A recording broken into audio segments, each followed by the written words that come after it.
வணக்கம் எல்லோரும் happy and ஹெல்த்தியாக இருக்கீங்கன்னு நம்புகிறேன். நானும் ஹாப்பி அண்ட் சூப்பர் எக்ஸைட்டடாக இருக்கேன். எதனாலனா நான் புதுசாக ஒரு ஓடிஜி வாங்கியிருக்கேன். அதோட ரிவ்யூ தான் இந்த வீடியோவில் நான் உங்களுக்காக ஷேர் பண்ண போகிறேன். அண்ட் வீடியோ உங்களுக்கு கண்டிப்பாக ஹெல்ப்ஃபுல் அண்ட் யூஸ்ஃபுல்லாக இருக்கும்னு நம்புகிறேன். நீங்கள் இன்னும் சப்ஸ்கிரைப் பண்ணலைன்னா மறக்காமல் சப்ஸ்கிரைப் பண்ணிவிட்டு சேனலில் கண்டினியூ பண்ணி பாருங்கள். அண்ட் இதுக்கு முன்னாடி சப்ஸ்கிரைப் பண்ண எல்லா சப்ஸ்கிரைபர்ஸ்க்கும் ஒரு பெரிய நன்றி. நான் வந்து Croma 33 லிட்டர்ஸ் ஓடிஜி தான் வாங்கியிருந்தேன். ஆக்சுவலாக எனக்கு ஓடிஜினா என்னன்னே தெரியாது. ஆக்சுவலாக ஏர் ஃப்ரையர் வாங்கலான்ற மைண்ட் செட்டில் தான் நாங்கள் க்ரோமாவுக்கு போயிருந்தோம். போயிட்டு ஒரு 2-3 தடவை போயிட்டு சும்மா ஏர் ஃப்ரையர் மட்டும் பார்த்துட்டு ப்ரைஸ் செக் பண்ணிவிட்டு வந்துட்டோம். அதுக்கப்புறம் ரேண்டமாக சரி இப்போ வாங்கியே ஆகணும், கண்டிப்பாக வாங்கலான்னு சொல்லிட்டு போயிருந்தோம். அப்போ போகும்போது மைக்ரோவேவ் வாங்கலாமா ஏர் ஃப்ரையர் வாங்கலாமான்னு ஒரு குட்டி கன்ஃபியூஷன் வந்துச்சு. அப்போது வந்து கடையில் இருக்கவங்க எக்ஸ்பிளைன் பண்ண வாட்டி தான் ஓகே ஓடிஜி தான் பெட்டர் அப்படின்னு தோணுச்சு. அவங்க ஆக்சுவலாக என்ன சொன்னாங்கன்னா மைக்ரோவேவ்ஸில் வந்து குக் பண்ணும். ஏர் ஃப்ரையரை விட ஏர் ஃப்ரையர் வந்து கம்மி குவான்டிட்டிக்கு தான் உங்களால் சமைக்க முடியும். பட் ஓடிஜி வாங்கினீங்கன்னா எல்லாத்துக்குமே யூஸ் பண்ணிக்கலாம். மைக்ரோவேவ் வந்து நீங்கள் நிறையா வந்து ரீஹீட் பண்ணுவீங்கன்னா வேணால் மைக்ரோவேவ் யூஸ் ஆகும் அப்படின்னு சொன்னாங்க. அப்புறம் நான் யோசிச்சு பார்த்து நம்ம எதுவும் அந்தளவுக்கு ஹீட் பண்ணிலாம் சாப்பிட போகிறதில்ல. ஏர் ஃப்ரையர் வந்து குட்டி குவான்டிட்டி தான் யூஸ் பண்ண முடியும்னு சொன்னாங்க. சரி ஓகே வாங்குற ஓடிஜி வாங்கிக்கலாமேன்னு சொல்லிட்டு பிளான் பண்ணியிருந்தேன். அண்ட் அதுவும் இல்லாமல் ப்ரைஸ் ரேஞ்சும் பார்த்திங்கன்னா ரெண்டுத்தை கம்பேர் பண்ணும்போது ஓடிஜியோட ப்ரைஸ் வந்து ரொம்பவே அஃபோர்டபுளாக இருந்துச்சு. மைக்ரோவேவ் வந்து ஒரு 22 லிட்டர்ஸோட ப்ரைஸ் வந்து ஓடிஜி வந்து நம்ம 33 லிட்டர்ஸில் வாங்கிடலாம். அந்த மாதிரி ஒரு ப்ரைஸ் டிஃப்ரென்ஸ் இருந்தது. அதனால தான் நாங்கள் வந்து சரி ஓகே ஓடிஜியே வாங்கிடலான்னு சொல்லிட்டு முடிவு பண்ணியிருந்தோம். நெக்ஸ்ட் வந்து ஒய் க்ரோமா அப்படின்னு கேட்டிங்கன்னா மற்ற பிராண்டு வந்து நம்ம வாங்கியிருந்தோம்னா நம்ம வந்து சர்வீஸ் பண்ணிக்கலாம் வாரண்ட்டி கார்டு இருக்க வரைக்கும். பட் க்ரோமாவில் வந்து என்ன சொல்லியிருந்தாங்கன்னா நம்மளுக்கு வந்து அந்த வாரண்ட்டி கார்டு இருக்க வரைக்கும் நம்மளால் சர்வீஸ் பண்ண முடியலன்னா ஃப்ரீ ரீப்ளேஸ்னு சொல்லியிருந்தாங்க. சரி ஓகே இது நல்லா இருக்கே அப்படி சொல்லிட்டு தான் க்ரோமா வாங்கியிருந்தோம். அண்ட் அதுவும் இல்லாமல் க்ரோமாவில் வந்து இதுக்கு முன்னாடி நிறையா திங்ஸ் நாங்கள் வாங்கியிருக்கோம். அது எல்லாமே சூப்பராக தான் இருக்குது. இது வரைக்கும் எந்த கம்ப்ளைண்ட்டும் இல்லை. அதுவும் இல்லாமல் எதாவது ப்ராப்ளம்னா கூட டக்குன்னு போய் சர்வீஸ் பண்ணிக்கலாம். சர்வீஸ் சென்டர் பக்கமாகவே இருக்குது. அதனால தான் நாங்கள் வந்து க்ரோமா சூஸ் பண்ணியிருந்தோம். அண்ட் அது இல்லாமல் நிறைய நல்ல பிராண்ட்ஸ் கூட இருக்குது. 33 லிட்டர்ஸ் வந்து ஏன் வாங்கினோன்னா ஆக்சுவலாக நம்ம வீட்டுக்காக தான் யூஸ் பண்ண போகிறோன்றதுனால நம்ம வந்து 28 லிட்டர்ஸே போதுமானது தான். சரி கொஞ்சம் அதிகமாக இருக்கட்டுமேன்னு சொல்லிட்டு நாங்கள் 33 லிட்டர்ஸ் வாங்கியிருந்தோம். ஏன்னா 1000 தான் வந்து டிஃப்ரென்ஸ் வந்ததுன்னு சொல்லிட்டு வீட்டுக்காக தான் யூஸ் பண்ணுறோன்னா நமக்கு வந்து 28 லிட்டர்ஸ் 19 லிட்டர்ஸே ரொம்ப போதுமானது தான்.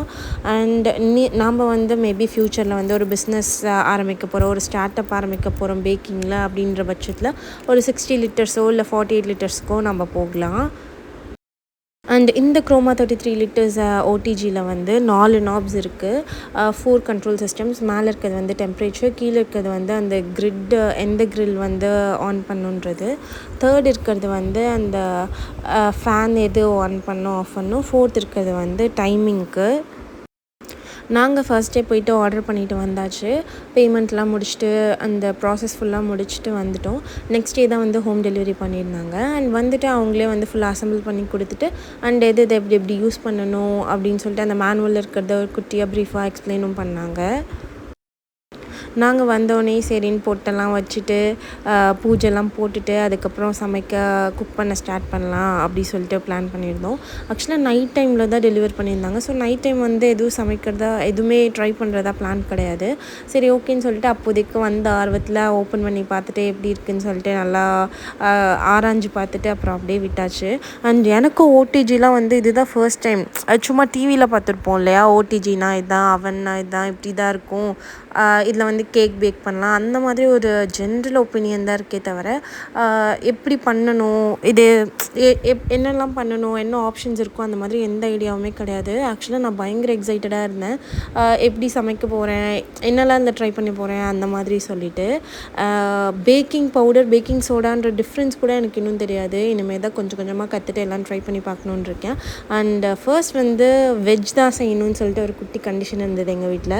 சரி ஓகே, ட்ரை பண்ணுறோம், ஃபஸ்ட்டு வெஜ்ஜே ட்ரை பண்ணலான்னு சொல்லிட்டு முடிவு பண்ணியிருந்தேன்.